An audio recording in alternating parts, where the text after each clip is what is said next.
Hello everyone, welcome to my dining room area where I'm going to do a product review. Haven't done one of these for a while because I'll be honest, I haven't bought any new tools or gadgets. Today, I'm going to review a Ryobi solar panel. Now, I don't know if Ryobi have a whole series of these. I'm assuming this is the only one that they do. Now, Ryobi have sponsored this channel previously, and I'll put a link here if you'd like to see the review of the car tire inflator, which I did for those guys. This isn't a sponsored review. This was purchased with my own monies. I got it from B&Q. Now, it was in their clearance section. It was £18, normally £36 apparently. And I don't know whether or not that's because it's a poor selling product or perhaps because it's an old product. I don't know. But I just want to see if this is any good. The box suggests that it's quite a cool product for what it can do. It has two panels which can convert an output to two USB-A ports. And that'll be ideal if you are, for example, camping, be able to charge your Bluetooth speaker, charge your phone, those kind of things, just using the sun. And as there's quite nice weather here in the UK currently, it's July at the moment, I figure why not try and utilize the sun instead of using the plug sockets here and see if I can charge some stuff and see how efficient it is. The other thing is, as you'll know, I use Ryobi products at home for all the DIY projects. I have about 20 Ryobi tools on the one infrastructure. There's an image on the back here, which I'll share now, which does suggest this can also be used to charge Ryobi 1 batteries.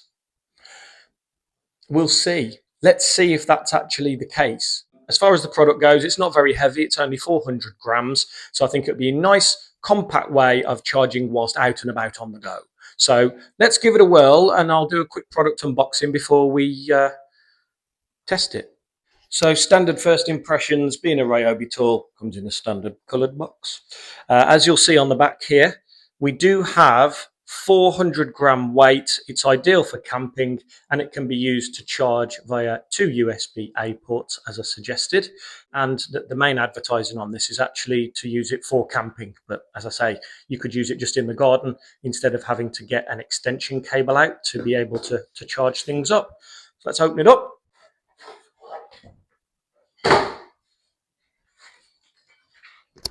Instructions. I'm a bloke, we don't need that. So let's have a look here. Here is the product. Standard Ryobi, really. Open it up and we have two solar panels here and here, as well as this funky little pouch. And then if we just open this up inside, we have our two USB ports. Now you can see it's actually lighting up, which suggests that there's charge getting to it even indoors. So there's already some charge getting into this, even though I'm not in the sun. I'll take it outside and let's see how efficient these are. So you join me in my garden. This is an ongoing project, as you've probably seen. It might even be the way that you've discovered this channel in the first place. What I'm going to do now is plug in a mobile phone that I also use. It's currently down to 49%. So see how long it takes to fully charge.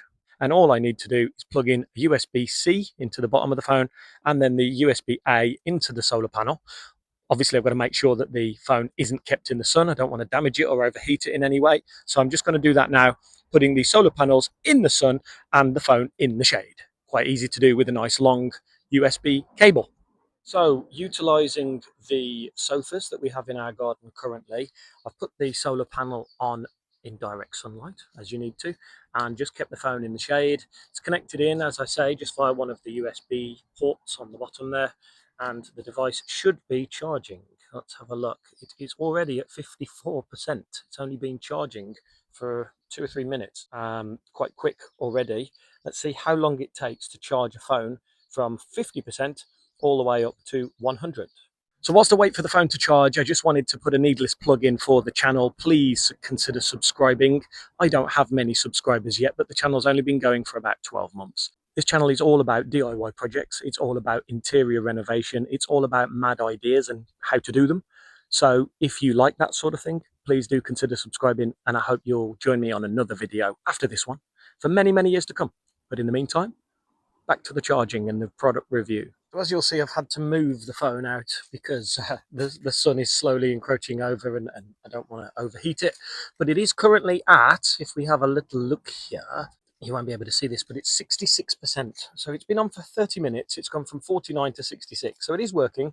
I'd say it's probably about the same speed as it would be if it was in a plug socket. Again, probably because of the lovely weather that we have today. Other than the chemtrails, we've got some lovely sun, not very many clouds today. So it is doing a good job. So whilst the phone's charging, I've done a little bit of research.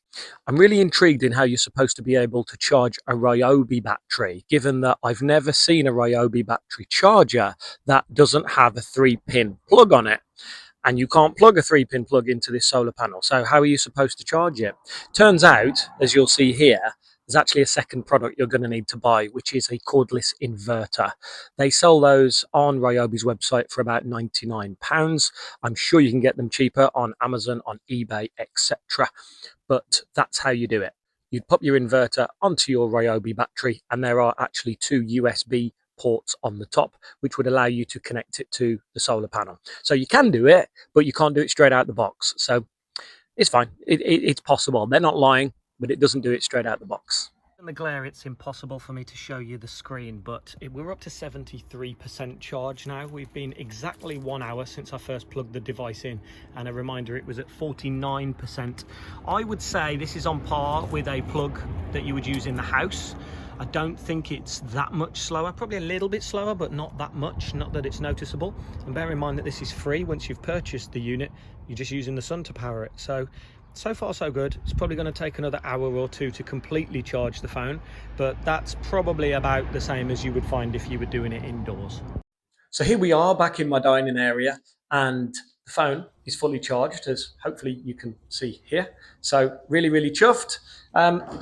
Let's review this. So it took 2 hours and 21 minutes to charge the phone from kind of half to full, at the same speed as it would be if I used a plug socket in the house. And I just utilized the sun. It's already out. I don't have much control over it, luckily. And this is an absolute bargain for £18. So I think everybody should own one, if I'm honest.